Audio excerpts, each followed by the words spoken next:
It's the Fantasy Football Playoffs. This is the worst.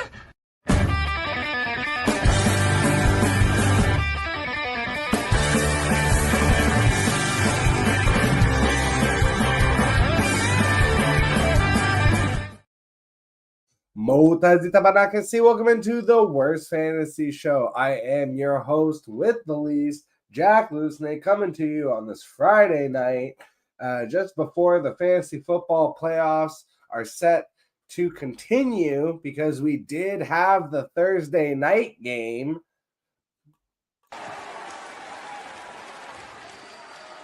Go fuck yourself.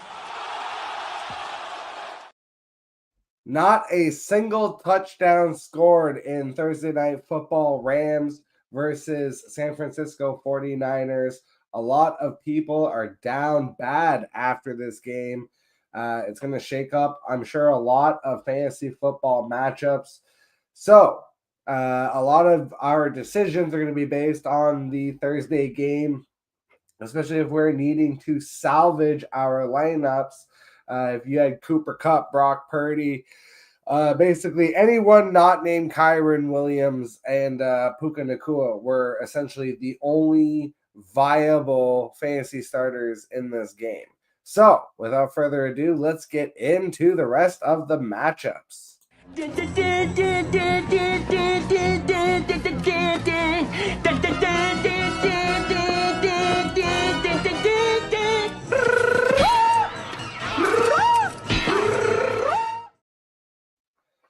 Starting with the Sunday football 1 p.m. games, the Dallas Cowboys at the Carolina Panthers. This is a 43-point over-under, and pretty obvious who you're wanting to start in this game. If you're in a deep enough superflex, Bryce Young is an option, but ideally you're starting just Chuba Hubbard and Adam Thielen on the Carolina side. On the Dallas side, this is a great matchup for CeeDee Lamb. I think it's a smash matchup for Rico Dowdle. I even like Cooper Rush. If you're, like, again, in a pinch in a super flex, you're needing someone to play fill-in, I think Cooper Rush is a solid 15 fantasy point floor, and you could do worse than him. And I would also play Jake Fergalicious in this matchup. He outpaced Luke Schoonmaker, so he basically took his role back. He should be fine in this matchup. The Kansas City Chiefs at the Cleveland Browns. This is a 45-point over-under. However, unfortunately, this pegs as a potential bad weather game, and now David Njoku is out. So that does make me question to which extent I'm willing to start Jameis Winston. I, for one, have him in a couple of leagues, and I have to decide if I want to start him over CJ Stroud, which I think even though Stroud hasn't been that great, I'm probably just going to take the floor of CJ Stroud. But I'm also considering, in my other main league, Anthony Richardson. Even though it's a tough matchup potentially against Denver, I think I'm actually going to play Anthony Richardson above Jameis Winston, especially if, again, this is a bad weather game. And double, especially if it turns out that, like I said, David Njoku is not available for the game. We already know that. Meanwhile, on the Kansas City side, I don't think you really want to start anyone but Patrick Mahomes and Travis Kelce, and even that, you are tempering your expectations. I guess you could throw in DeAndre Hopkins, but I would not mess around with these running backs. I think basically this is just, again, Mahomes, Kelce, maybe Nuke, and Jerry Jeudy, and move on. The Miami Dolphins at the Houston Texans, a 47-point over-under here. The Miami Dolphins should be hot to trot, so I think you can start Tua, Achane, Jalen Waddle, Tyreek Hill, Jonnu Smith, and just hope for the best. Hope that one of them is their week. It is a road matchup, so it's the only thing that maybe concerns me a little bit. On the Houston side, I think with Nico Collins back, CJ Stroud presents a safer floor. So unless you have an incredible option, I probably am still playing Stroud this week over a lot of kind of mid-level type quarterbacks. Like, for example, I would have to have legitimately like a Sam Darnold type starter to be able to bench Stroud, even though, again, Stroud hasn't been that great for fantasy this year. But I think you fire up Stroud, Nico, Joe Mixon. I think the only one you just can't trust anymore is Tank Dell. Next up, we have the New York Jets at the Jacksonville Jaguars, 40.5-point over-under here. I love this start for both Davante Adams and Garrett Wilson. I don't think Breece Hall ends up playing, so I think this is a good matchup for Braylon Allen if you're in need of a running back and you have him. I think he is a really solid running back too. So again, Davante, Garrett Wilson, Braylon Allen, and even Aaron Rodgers. I think you could throw him in there, and even Tyler Conklin as kind of a desperation tight end in a deep enough league. It's more on the Jacksonville side. Do you want to start anyone outside of Brian Thomas Jr.? Evan Ingram now down for the season. I think the answer is no. I think you can start Brian Thomas Jr. The Jets defense has been very myopic and generic this year. So I do think that it's a good matchup for Brian Thomas Jr., but I would not play anybody else on this offense. And in fact, I think the New York Jets defense is probably a good stream here. The Washington Commanders at the New Orleans Saints. We got a 43-point over-under. Yeah, I think, again, this is a very kind of obvious game. The only one that really makes me nervous here is Alvin Kamara and his potential down the stretch. I think the Saints are clearly out of it. I don't know that they are going to be playing Kamara to his full allotment even when he does play. I think you're going to start seeing more and more of Kendre Miller, and you could just see Alvin Kamara get shut down so that they save him health-wise for next season. But for now, until it's hard to bench Kamara in the first week of your fantasy playoffs. And I do think he will have at least 60% of the snaps. And so I would play him as kind of an RB2, RB3 option. But I would temper your expectations for Kamara, not just this game, but for the rest of your fantasy playoffs. And I don't think there's anybody else on the Saints. Even, you get the dart throw of MVS. I think we're off of that for our fantasy playoffs. You're going to be playing the guys that got you to the playoffs. So I don't think there's anyone else on the Saints besides maybe like a Jawan Johnson dart throw that you can even consider playing for your fantasy playoffs. On the Commanders side, it's the guy that got you there. It's Terry McLaurin. It's Jaden Daniels. Brian Robinson looks healthy. I think he's a smash play here. I've been sticking him into my best ball lineups. So, and, I wouldn't mess around with any tertiary or auxiliary options in this game. I think you stick to the main three for the Manders and Alvin Kamara if you must. The Baltimore Ravens at the New York Giants, 43-point over-under here. I mean, again, very obvious game. You can talk a little bit on the Giants side about who you might want to start. I think for the Ravens, it's very clearly you're starting Lamar, Derrick Henry, Zay Flowers, Mark Andrews. You hope your guy has the big game. I think Zay Flowers, they might just not need him here, so maybe temper your expectations there. If you have to pick between a Zay Flowers and one of your other wide receivers that's really good, and Zay Flowers like Amari Cooper, and you also already played Cooper Kupp, I could see you taking Amari Cooper because Amari Cooper might give you nothing, might give you everything. I don't know that Zay Flowers has that crazy ceiling, so maybe that's the only pivot I could see. But again, you'd have to have a legitimate starting wide receiver to be able to pivot away from him. On the Giants side, I think Tyrone Tracy, just because even though it's a tough run matchup against the Ravens, he is an excellent pass catcher. It does scare me that they're going back to, hey, my guy Tommy Cutlets. But I think Tyrone Tracy is just, a guy that a lot of people have become dependent on, quite honestly, as an RB2. So I don't know if you'd be able to bench him. I have some leagues where I can and some leagues where I can't. So I can understand it both ways. I think Malik Neighbors. I thought, the Giants potentially could consider starting to shut him down because this is very clearly a lost season. You don't want your generational wide receiver getting beat to shit out there with, 10 to 15 targets a game. But it's the Giants. I should have known better. They don't make smart decisions. So Malik Neighbors is still a start. I think you stop yourself at Neighbors and Tyrone Tracy here for the Giants. Next up, we got the Bengals, the Cincinnati Bengals at the Tennessee Titans. I think this might be my game of the week. Thanks, Jamal. None this guy.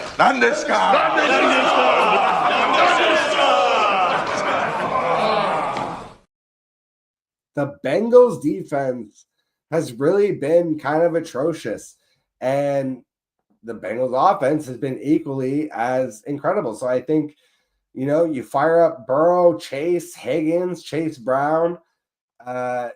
I think the only one that you really can't depend on is Mike Gesicki, except for, kind of a dart throw in a deeper league. On the Tennessee Titans side, I mean, Calvin Ridley is a great spot start. I think if you're in a desperation mode, Nick Westbrook-Akini could potentially find the end zone again, especially in this kind of matchup. I think Will Levis, back to the Will Levis well we go in super flex leagues again. If you're just in a bad pinch, I think he's a fine start because I feel like this is going to turn into a little bit of a shootout. I think this hits the over. Tony Pollard, probably, assuming that he's missing practice, but he's been doing this kind of all season where he'll miss practice and then end up playing. As long as he plays, he's a start. So I actually think this is potentially a sneaky good fantasy game. Like, I'm in the position right now where DK Metcalf is going to be a big question mark for me, and I might end up just playing Calvin Ridley over him. I don't know what I'm going to do yet. I have Brian Thomas Jr. also. Those are decisions I'm going to have to make in my big money league. Hey, my guy Disco, what's going on? Appreciate you stopping by. All right, the Sunday 4 o'clock games. We have the New England Patriots at the Arizona Cardinals. We got a 46-point over-under here. I mean, I don't know that you're starting any New England Patriots in your fantasy football playoffs at this time of year. I think this presents as a good matchup for the Arizona Cardinals. And if you've been kind of riding that roller coaster of the Kyler Murray, good game, bad game, good game, I think this presents as a good game. At home, Patriots defense hasn't been that great. I think Drake May and the offense is just good enough with Ramondre and Antonio Gibson and this kind of collection of wide receivers. I don't want to start any of them. And even the same with the tight ends at this point. Hunter Henry and Austin Hooper are splitting work. So I don't know that I want to start either of them. I think in a super flex, Drake May is startable. I don't hate the Ramondre start. If I can get away from it, I don't mind it. But I think they can do enough to basically force Arizona that I think this is going to be a good Kyler game, a good Trey McBride game. The matchup's great for Trey McBride. And I think what we saw last week, we might get an overcorrection where it took them a long time to get him involved, and they didn't get him involved really until kind of garbage time. I think we see kind of the reverse where maybe they get him over involved early and kind of fade away from it late. But I do think he gets a lot of targets and a lot of work here. I even think Marvin Harrison Jr. is kind of a sneaky spot start. Again, if you probably are not in the fantasy playoffs for your redraft leagues, unfortunately, if you have lots of Marvin Harrison Jr. shares, but I think he's kind of a sneaky, like, stick him in your best ball or your kind of money lineups. He's getting faded hard. Like, he's a last round pick that you can kind of, if you took your running backs and the rest of your team early, maybe throw them on the back end of your roster as like a 6th rounder. The Indianapolis Colts at the Denver Broncos, 44.5-point over under. This is a very scary matchup. Anthony Richardson currently is in my lineup above Jameis Winston because of potential weather concerns and the lack of David Njoku, like we mentioned earlier. But I'm nervous about it.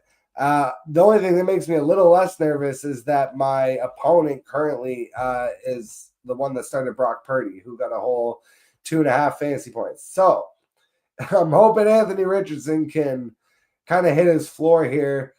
And I think he should. He's been averaging about 10 carries a game. As long as he doesn't get injured, his floor really is 15 fantasy points. So I think that, and I think Denver is a good defense, but they can get into these weird shootouts sometimes. And it feels like it happens to them at home sometimes. So maybe I'm kind of hoping that, this hits the over. I think Bo Nix and Cortland Sutton are solid starts, but outside of that, you really can't guess who to start on this Broncos team, especially for the running backs. This is truly of all the NFL teams that have, run out running back by committee, the Denver Broncos running backs have truly become like a hydra where it's just, you don't know which head is coming. It could be a Jamal Williams week, could be an Estime week, could be a McLaughlin week. Who the fuck knows? I would stay away from it, especially, with your whole season dependent on it. I think, again, Nix, Sutton, awesome. Anthony Richardson, but we're doing it. I don't really want to start anybody else. I think Anthony Richardson, the collection of all parts. Jonathan Taylor, obviously, sorry.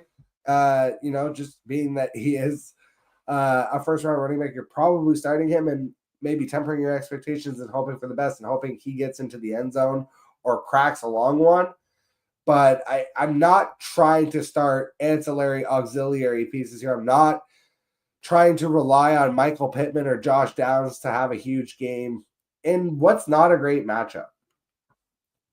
The Buffalo Bills at the Detroit Lions, 54.5 point over under. Okay, this is actually our game of the week. Do you want to see me dunk? Sure. Yeah? Okay. Are you guys ready? Am I- I'm okay. Don't worry. Does that always happen? The Detroit Lions defense was much better earlier this season, but they are giving it up lately because they are just dealing with so many injuries on the defensive front. And last week in their game, lost even more starters. So I think they are very much set up here for an absolute shootout. The Buffalo Bills coming off a shootout that we just saw against the Rams. I love that this is in Detroit also because now it's in the Dome in Detroit. So it sets up well for both Jared Goff and Josh Allen to just have a crazy shootout. 54.5 points, and I still think this hits the over. That's how good this game is. I want every piece of this game. I don't even give a shit about – this is one of those games where you take the rankings and just throw it out the window and you just try and get as many pieces as you can. I want Goff, Montgomery, Gibbs, Laporta, Jameson Williams, Amon-Ra. All of them are going to be in my lineup, and I'm going to hope that they are part of the contingency of points that they expect in this game. On the Buffalo side, Josh Allen, Amari Cooper feels like he's finally fully integrated into the offense. I think you can trust those guys. I'm really hoping for a sneaky bounce back week from James Cook. I think it was really silly of the team to just ignore James Cook last week against the Rams. I actually think if they had not done that, potentially they could have better controlled that game. And I think they actually could have maybe beat the Rams if they had, again, I mean, they had other issues in terms of clock and team management towards the end of the game that cost them that one. But I think, part of that also comes down to giving your star running back only 6 opportunities. And it drives me nuts because it's like, I don't give a shit if he give him 6 carries. Fuck, I don't care. But make sure he has 10 to 12 targets because it just doesn't, it's nonsensical to me that you would not include James Cook as a major part of your passing offense, especially given that you've been dealing with injuries to Dalton Kincaid and Keon Coleman, both of who, however, should be back for this game. I would not personally be brave enough to start them unless I was, again, in like a really desperate situation. Maybe I want to grab shares of them, sure, in my DFS lineups and my best ball lineups. But in terms of my redraft playoff leagues, I think on the Buffalo side, it's very much like I'm going to go Josh Allen, James Cook, Amari Cooper, hope for the best. It's full go on the Lions side because they're at home. The Tampa Bay Buccaneers at the Los Angeles Chargers. This is a 45.5 point over under. I don't think Bucky Irving is going to play. And honestly, I didn't even think he was going to play last week. And he kind of didn't. He tried and then ended up, they had to pull him from the game. I just don't see a reason for them to risk his health in this game. They are going to be leaning on Rachaad White and Sean Tucker, I think, for this one. It's a bad matchup for both of them. The Sean Tucker spot start is not one that I would do this week because of the matchup. I think this is a Rachaad White game in terms of 6 to 8 receptions that you're hoping for. Because, again, the Los Angeles Chargers are for real on defense, especially at home. One of the top defenses in the NFL this year. If I can avoid it, I'm not starting any Tampa. I would even sit Baker like in a single quarterback league. I would still start him in Superflex because I doubt you're going to find a competent backup. But in a single quarterback, I think there are streaming quarterbacks, and we'll talk about them later, that will probably outscore him this week, to be honest. This just presents as a really terrible matchup on the road against a really tough Los Angeles defense. And on the LA side, I mean, it's not a great matchup, but you can throw Gus Bus in and hope for the touchdown. I think Ladd McConkey, if he's healthy, is a good start. I think Quentin Johnston is a gross dart throw. I'm not fucking around with Stone Smart. I know Will Dissly is potentially going to be absent. Like, Stone Smart is relevant when I'm doing my Who Scored More Than Kyle Pitts segments. That's about it. And last up on the 4 p.m. games, we got the Pittsburgh Steelers at the Philadelphia Eagles in the Battle of Pennsylvania. 42.5 point over under. I think the Eagles are actually going to kick the shit out of us. I just have this sneaky feeling that, and we kind of saw it that one game with the Bengals, right? That one crazy shootout game with the Bengals and the Steelers of like, our defense is not as good as like, not even as good as people think. I don't even know how to describe it. It's like as good as the rankings, as good as on paper, as good as like the past. Just like if our defense is definitely like playing above its weight class right now, it feels like. And I think through the air especially, we can be had.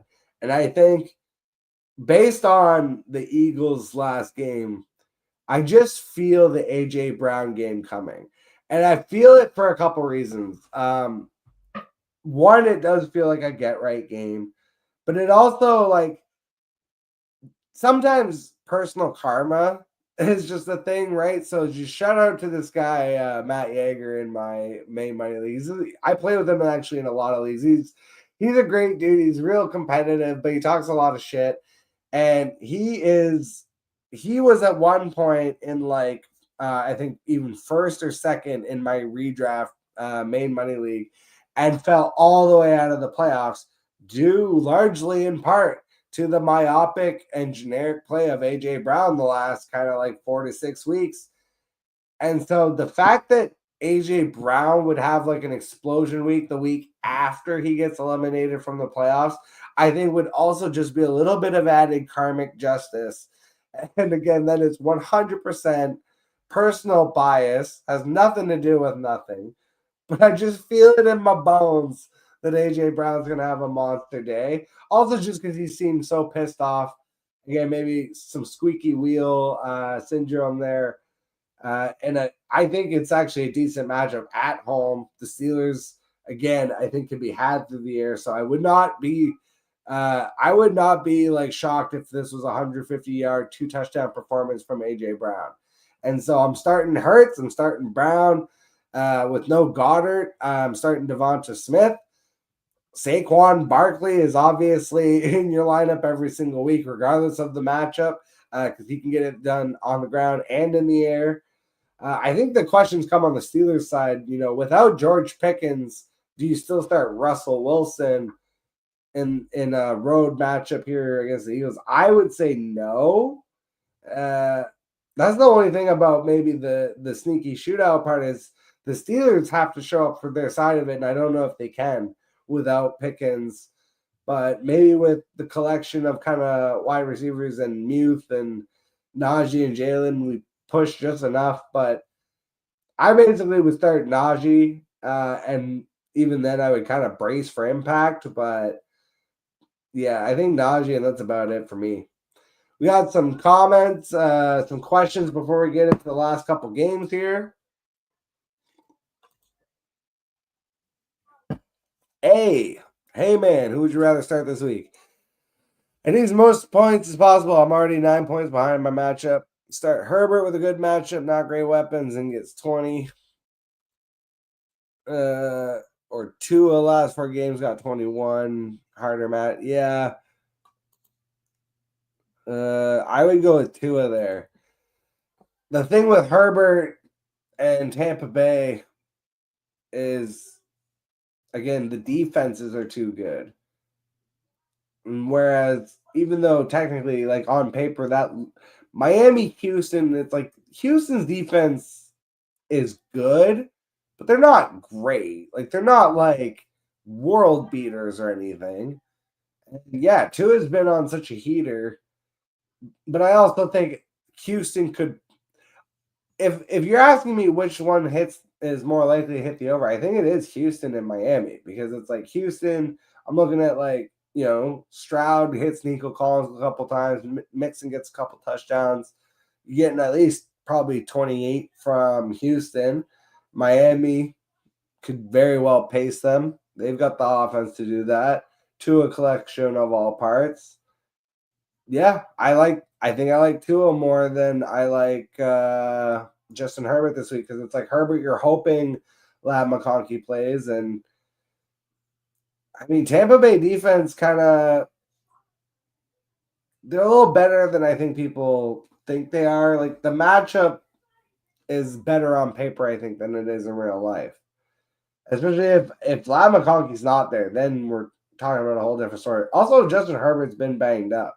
So just kind of monitor that. If he's playing through injuries and this kind of turns into a defensive game and they're running the ball, especially if Tampa's running the air out of the ball too, right? Because if this turns into a Rachaad White, Sean Tucker game, yeah, I think I like Miami better. So, Tua. Yeah, let's go Tua. And, yeah, thanks. Cup really sold me this. Yeah, exactly. And that's the decision you have to make, is who has the potential for the ceiling in the shootout, is like, because of the Cooper Kupp games out there. If you're dealing with like Cooper Kupp, or if you're dealing with Brock Purdy or Jawan Jennings or any of these guys, Mike Evans or CeeDee Lamb. Yeah, that's a tougher one, actually. I think the Cowboys are stupid for still playing CeeDee Lamb. I think they should stop, but they're not going to. And so I actually think the answer is CeeDee Lamb, because Cooper Rush is just going to hit him for 10 targets. And this game with the Chargers for Tampa scares the hell out of me, to be perfectly honest. All right. Sunday Night Football, Green Bay Packers at Seattle Seahawks. We got a 46.5-point over-under. The biggest question mark for me in this game is going to be DK Metcalf. I do not think Ken Walker plays. He has missed practice all week so far. I haven't seen the Friday report, but he's been missing practice all week, so I don't think Ken Walker plays. So I think Zach Charbonnet is 100% in your lineups. He is a fantastic play. The Green Bay defense has been terrible against the run lately, just to add to it. Plus, this game is in Seattle. So, yeah, I love Zach Charbonnet. I like JSN. I even like Geno Smith. DK, I would bench DK for elite options. I'm deciding. I'm deciding in multiple leagues between DK Metcalf and DJ Moore, and assuming DJ Moore has practiced in full this week, I honestly was surprised he did even as well as he did last week. Did DJ Moore with the quad issue? So if there's nothing on injury report this week and he's got the matchup against Minnesota, like DK is still dealing with the shoulder thing. It's not a great matchup per se through the air against Green Bay. The way you beat Green Bay is definitely on the ground. And I think that's what we're going to see is a lot of Zach Charbonnet. So I think Charbonnet, JSN, Geno, and DK, unless you have an elite option. On the Green Bay side, Josh Jacobs is in your lineup. He's been one of the best running backs in all of fantasy. It's like, literally, I think he's been number 2 for the last, if you go just over the last 8 weeks, Jacobs is like right there behind Saquon. But yeah, Josh Jacobs is in your lineup. Jordan Love is a great sum of all parts quarterback. The question is the wide receivers, and the answer is no, you can't trust them. So if you have elite options, like I have a league where I would have been able to play George Pickens, but he's out, so I'm going to play Jaden Reed and hope for the best. Like if you're in a situation like that, sure. But let's go back to A's question. He said he had Mike Evans and CeeDee Lamb. I would clearly prioritize those two guys above a Jaden Reed.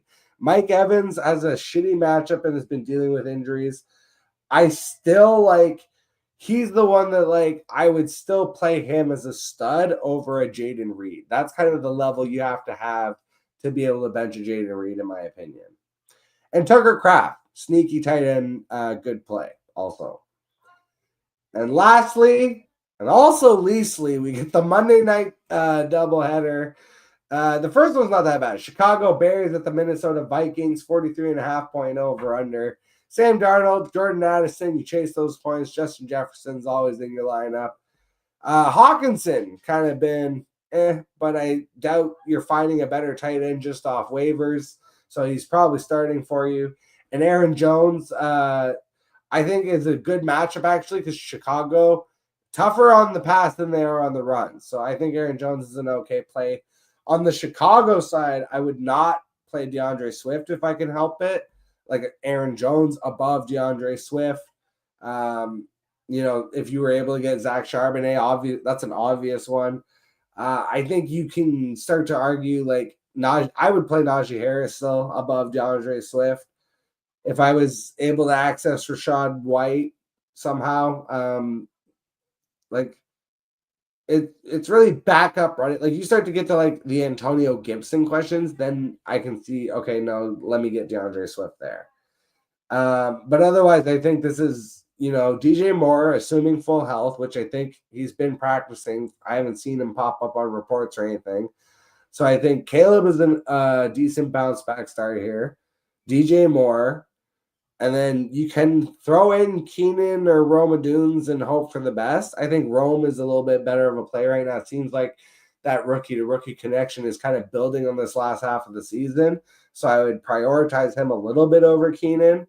Cole Kmet is dead to me. As long as all three of these wide receivers are active, you can't trust them. And that's it. And we already talked about Minnesota, Sam Darnold, Jeff. Yeah. All right. Let's move on. Atlanta Falcons and the Las Vegas Raiders, our last game of the week. 44 point over under here. Can you trust Kirk Cousins with your fantasy playoffs? The matchup's good.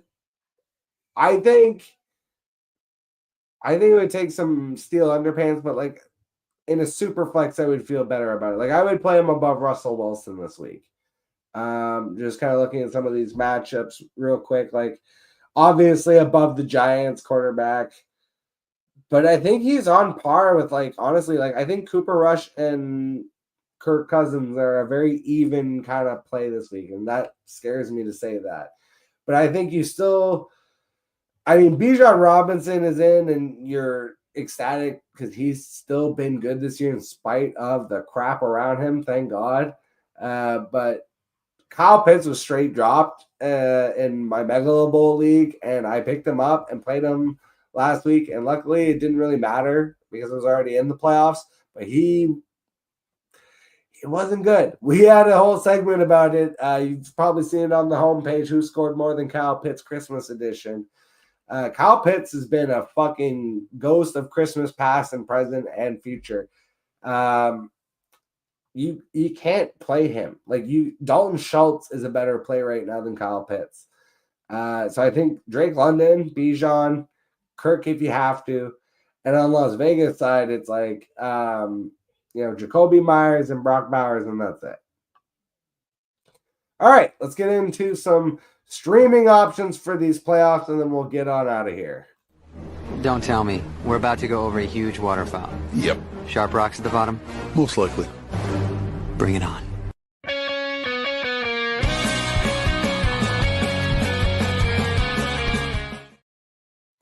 So just quickly going through some playoff streaming options. Again, these are guys that are potentially on waivers or that may be on the back end of your rosters on the bench.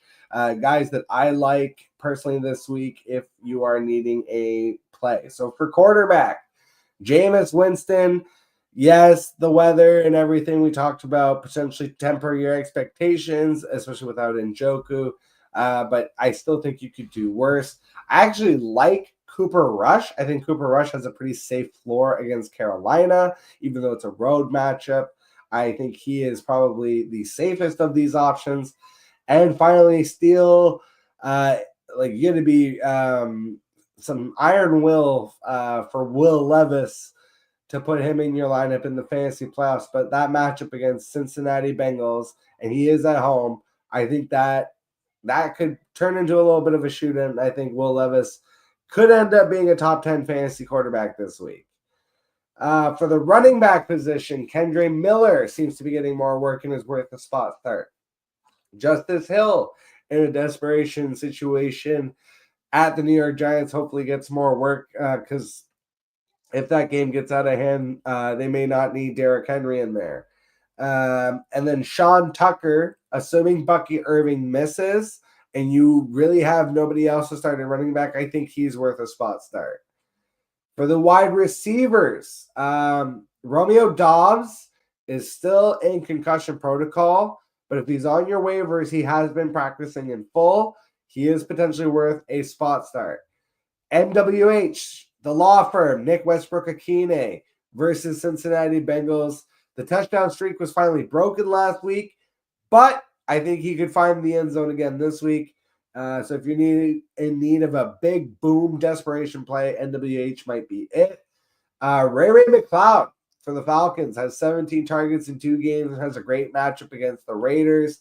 And on the flip side of that, Trey Tucker against the Falcons, also a great matchup, very much an all or nothing play, but very boomer busty. He's had a couple long touchdown plays this year, so I don't hate it. At the tight end position, again, we're going dart throw.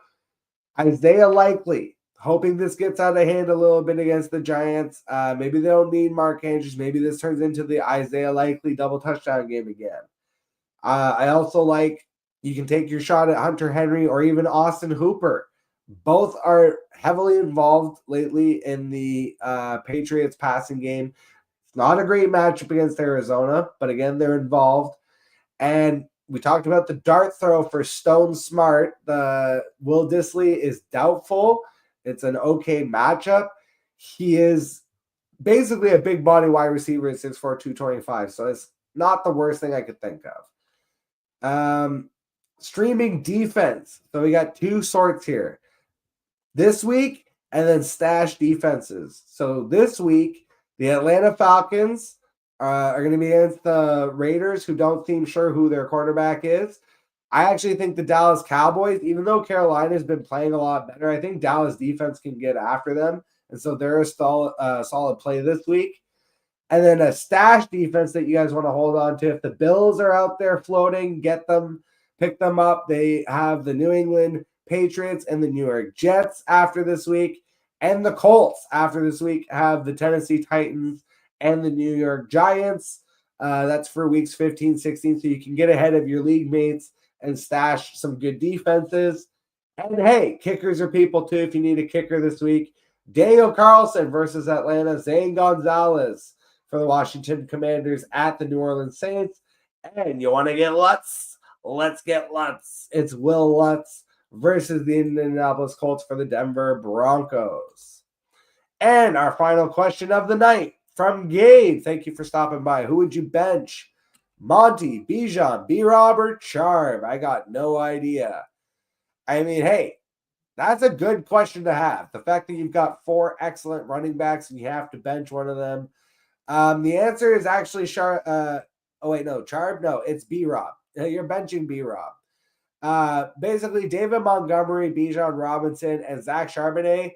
Now, obviously, if Kenneth Walker plays, then you bench Charbonnet and you can play B-Rob instead. But I'm assuming that Walker's going to miss.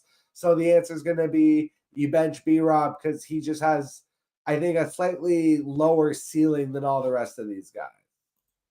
That's it for me. I will be back on Sunday with all of the questions to answer your final Sunday morning questions for your fantasy football playoffs. Thank you guys so much for stopping by. Make sure to hit that like and subscribe. And until the next time, I'll catch all of you guys on the flip side. He's running down the middle by the 50. He's at the 30. He's bare-chested and banging his chest. Now he runs the opposite way. He runs at the 50. He runs at the 40. The guy is drunk, but there he goes. The 20. They're chasing him. They're not going to get him. Waving his arms, bare-chested. Somebody stop that man. Here comes